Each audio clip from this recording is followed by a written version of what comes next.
Is this going to be the year you stop making excuses? I can't, I'm too old, I'm too young, I'm too fat, I'm too thin. I can't, right? I can't. I hear this all the time, all the reasons that you can't do something. Don't tell me you can't. Don't give me excuses. What's the reason you've given yourself why you can't be successful and you can't be better? There are people out here that could be more successful, but you have fought your way into a depression. You have fought your way into gravitating and moving into the direction of anything and anybody that's negative. Everything about your life that you've decided that you've wanted for yourself is so negative, but yet you're expecting to produce positive results. And it doesn't stop if you don't make it stop. So recognize the excuses are not valid. They aren't. They're trumped up. They're conjured up. They're fabricated. They're lies. And how do you stop the lies? You stop the lies with the truth. And the truth is, you have time. You have the skill. You have the knowledge and the support and the willpower and the discipline to get it done. A lot of you are trying to find inspiration and motivation with a depressed mindset. You're depressed because you're not doing it with yourself. You don't find inspiration by not living in the grip of life. You need to live in the grip of life to find inspiration. Put challenges in front of yourself. When you put a challenge in front of yourself and you attack it, that's when you find inspiration. If you want all these things in life and you're just thinking that by some miracle of life it's going to magically happen, you got to wake up. The only way to get what you want in life is to get to work and go and get it. To look at all your adversity and all the excuses square in the face and push yourself out of your comfort zone to achieve what you want. I'm not going to allow things that I have no control over to control me. The only way to go about doing the work is get raw and get intense, get angry and aggressive, and make it happen for yourself. These test days, guys, these are the days that test your qualities. They test your characters. They test who you think you are. They test your fortitude. They test your endurance, your discipline, your grit, your dedication, your determination, your mental toughness, your character. Everyone wants to feel like a winner. And feeling like a winner requires that you win. You get the feeling of the winner by completing a task 100. When you do this repeatedly, eventually you develop the habit of completing the tasks that you begin.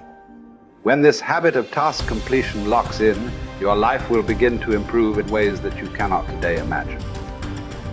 In psychology, the reverse is always true. The incomplete action is a major source of stress and anxiety. In fact, much of the unhappiness that people experience is because they have not been able to discipline themselves to follow through and complete an important task or responsibility.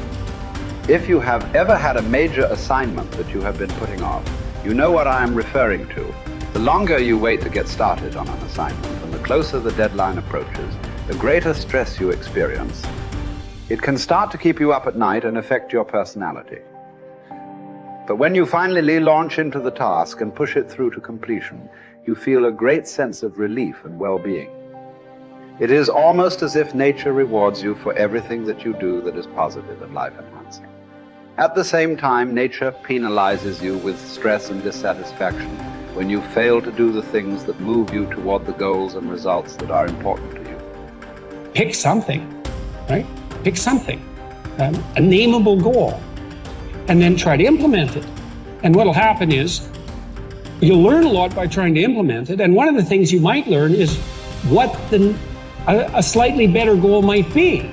You know, because if you try something diligently and you succeed or you fail, you're going to learn from the effort expended in the detailed implementation of the goal. It's going to inform you. It'll also transform you physiologically. It does that at a very basic level, neurophysiological level. You will be slightly different as a consequence of the attempt. And what that'll mean is that the next goal you pick will be a little more suited to you. And so it's this kind of pathway, right? It's like maybe the goal you should be attaining is here, but you don't know that because you're clueless. And so you aim there. Well, it's better than there. And it's not nothing. It's not cessation of movement. And, you know, if you're supposed to go there and you go here, but you walk diligently towards it, you're a little closer once you get to here than you were here. And it's this oscillating self-corrective process that leads you to the final star. And you have to be willing to engage in erroneous experimentation to manage that, but it is a self-correcting process. And so one of the things I always talk to my clients about is, well, let's try something, you know, and we'll reserve to ourselves the right to alter our trajectory. And then I would use as a corrective there, because you might say, well, how do you know when you're not just giving up, right? Instead of thinking maybe you need a different goal. And I would say, well, you can, if you're really concerned about your proclivity for self-deception, you can enter into a contract with yourself that you won't replace any goal you've set with a goal that's easier. And so you can switch your goal, but it has to be a little harder so that you check yourself against that tendency to withdraw and avoid and be self-deceptive. And that works like a charm. And if you do that with some degree of diligence, your goals will get better and more attainable, and you'll get happier too, because you don't experience happiness except in relationship to a goal. And that's really worth knowing. You know, and that's another thing to think about too. If your life is meaningless, well, you're not pursuing a valued goal. I mean, you might be depressed too, and sometimes that can be like an illness, you know, or something that is really wrong with you. But a good rule of thumb is that if you find no joy in life, there's a very low probability that you're pursuing a goal that you regard intrinsically, like in the depths of your temperament, as worthwhile.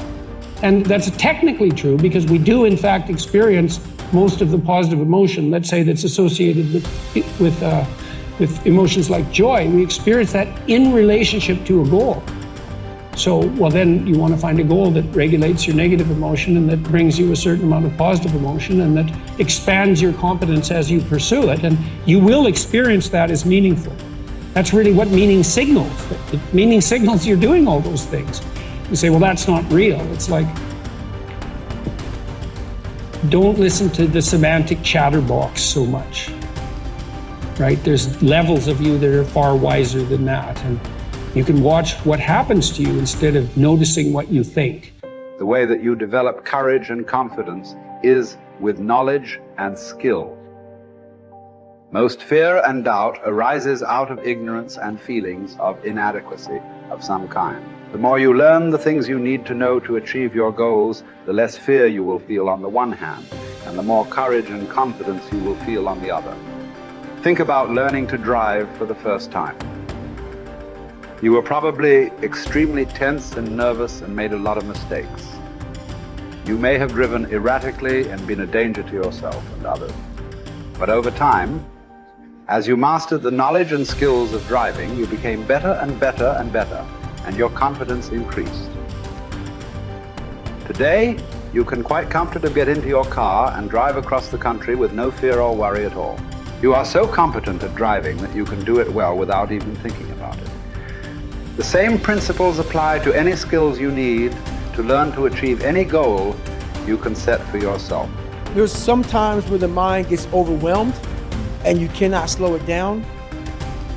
But by these certain tools I developed, by not allowing your mind to get away from the moment. You have to think about the exact moment that you're in. But I saw when I was younger, the moment became too big. When it became too big, I spazzed out and I would quit. But now I don't think about even like an hour from now, I'll be eating. I don't even go there. Because then your mind, no, we must embrace this, because now you have to be a leader in this moment. It's not about you just getting through it. I had 5 guys, and 6 including me, in my boat crew. Now I was the boat crew leader. So now another trick is this. If you don't think about yourself, there's no pain. Which can also lead to pain later on in your life.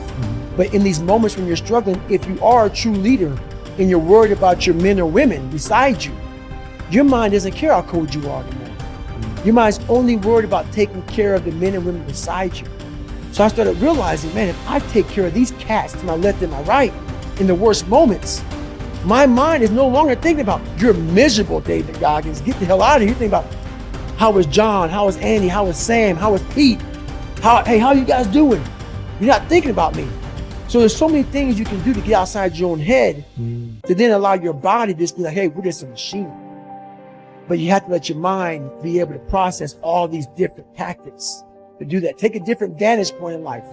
When you are in the hell, you can't see the beauty of being in it when you're in it. Get on top of that mountaintop in your mind. Get on top of that mountaintop and look down on what you're doing. You can see a whole different world, and that world is beautiful. But you gotta get a different vantage point in the suck. Don't be in it. Spiritually, get out of it. Get that soul. Look down on what you're doing. Be amazed by the process of where you're at now and where you came from.